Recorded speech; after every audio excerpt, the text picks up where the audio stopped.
The Word of God, Part 4.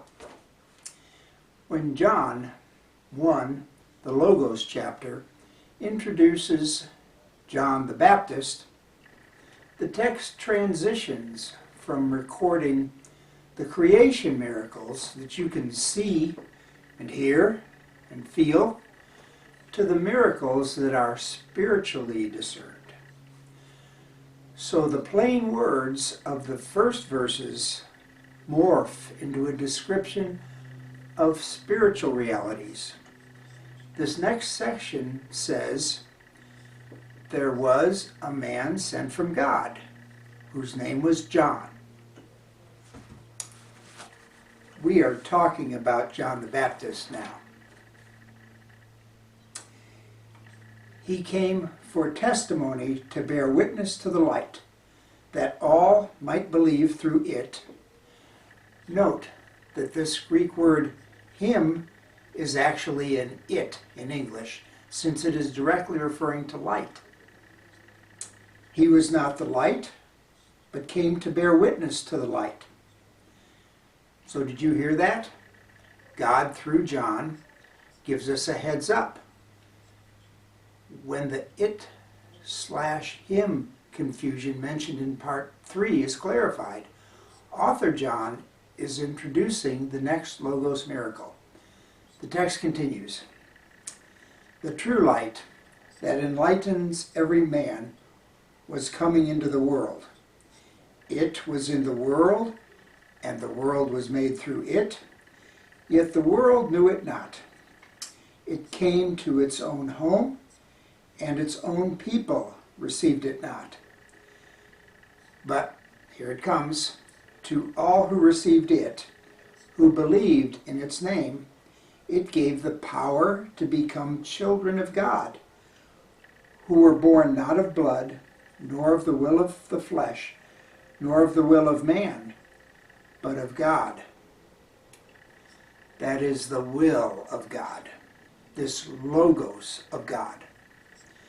As God, through John, is making an unmistakable statement here, that all the previous miracle references are accomplished as his Logos, his will. This next and last miracle, the true light, being the ultimate reason for all the preceding events, he has willed into being. It says, "The light of men," previously discussed from John 1, verse 4, which gives people ability to sense God, is miraculously refined into this true light, just described. The Logos will of God that made the universe is continuing the cascade into these spiritual miracles. Humans who can sense God, but if and when they receive this true light, actually get to be born as children of God. Something of God's own spiritual essence becoming Father to these born-again children of His. Early in human history, God made a promise to do this, along with providing the sacrifice that would make a way, the straight way, to transform people into His own children. You can read all about it in the story of Abraham. God made and kept His promise, but it took the final Logos miracle to make the way, the path, to legitimize this promise. That's why John goes on to say, "The Word, the Logos, became flesh and dwelt among us, full of grace and truth. We have beheld His glory." Yes, now the Logos is finally flesh, and therefore His, or a Him. Glory as of the only Son from the Father. And then it says, "From His fullness we have all received grace upon grace." The ultimate miracle through His Logos, His Word. comes the final miracle here. The flesh, the actual total being of God's chosen Christ.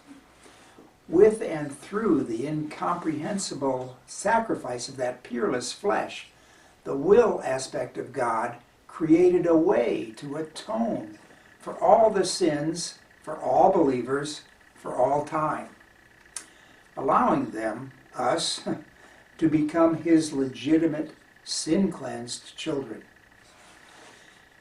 This is what is meant by grace upon grace, through the fullness of Christ. Of course, that grace is not free. God bought and paid for our grace upon grace.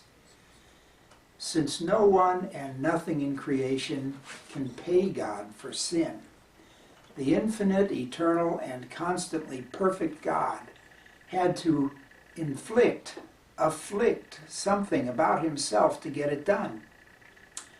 I am pretty sure no human will ever be able to truly sense what it took.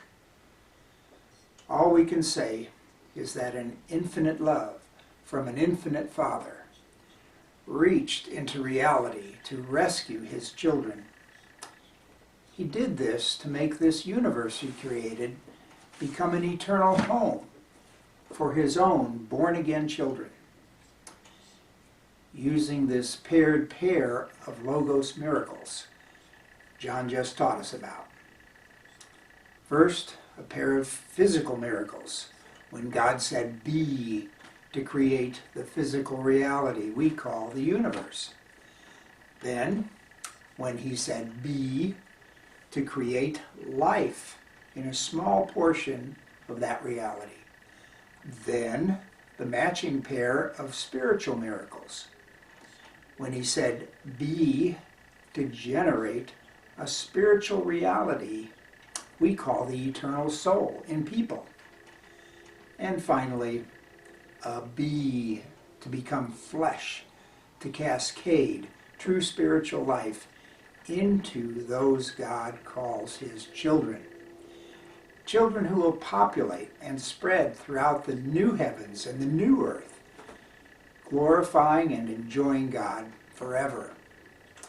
In turn, God will love and enjoy all these children forever.